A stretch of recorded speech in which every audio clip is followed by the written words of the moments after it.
இந்த காய் விலை வேற இவ்வளோ ஏறிச்சு. 2 காயை 100 ரூபாய் சொல்லிட்டான். ஐயோ டைம் ஆகி போச்சு. இந்த பையன் வந்துட்டானா என்னன்னு பார்க்கலாம் ஸ்கூல்ல இருந்து. ஐயோ இந்த சயின்ஸ் வேற எனக்கு ஒன்றும் புரியலையே, என்ன பண்றதுன்னு தெரியலையே. என்னடா எனக்கு இந்த சயின்ஸ் எக்ஸாம் வச்சுட்டு இருக்கிறாங்க நாளைக்கு, எனக்கு ஒன்றும் புரியல. அதுக்கேண்டா கஷ்டப்படுற? ப்ரேயர் பண்ணு, ஏசப்பா உனக்கு ஹெல்ப் பண்ணுவாரு.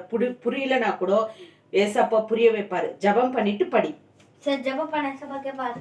ஆமா ஏசப்பா நான் ஏசப்பா எனக்கு இது தெரியல ஏசப்பா, நான் படிக்கலன்னா கூட பாஸ் ஆயிடணும் ஏசப்பா. ஏசப்பா டீச்சர்ஸ் ஏசப்பா மார்க் போட்டுடணும் ஏசப்பா, ப்ளீஸ் ஏசப்பா.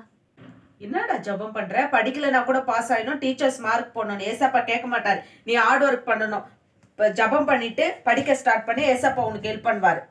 சரி ஏசப்பா நான் நல்லா படிக்கணும் ஏசப்பா. ஏசப்பா எனக்கு ஞானத்தை கொடுங்க ஏசப்பா, நாளைக்கு எக்ஸாமுக்கு ஏசப்பா. நம்ம ஜபம் பண்ணியாச்சு, இப்போ படிக்க ஸ்டார்ட் பண்ணலாம். Baking soda solution green red. இந்த பையன் சயின்ஸ் எக்ஸாம் சொன்னான். நைட்டெல்லாம் உட்காந்து படிச்சான், ஜபம் பண்ணிட்டு படிச்சான். ஏசப்பா அவனை கண்டிப்பா ஆசீர்வதிக்குவாரு, நல்லா எழுதிருப்பான்னு நான் விசுவாசிக்கிறேன்.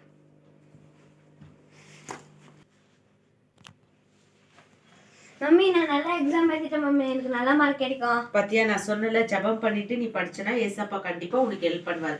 பாத்தீங்களா ஃப்ரெண்ட்ஸ், எந்த ஒரு காரியத்தையும் பண்ணும்போது நம்ம கண்டிப்பா ஹார்ட் ஒர்க் பண்ணா ஏசப்பா பலன் கொடுக்குவாரு. ஹார்ட் ஒர்க் பண்ணாத நம்ம எந்த காரியத்தையும் செஞ்சா ஆசீர்வாதம் கிடைக்காது. வசனம் கூட என்ன சொல்லுது?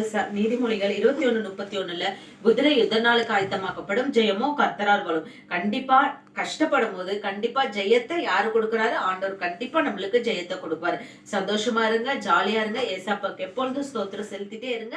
நன்றி செலுத்து.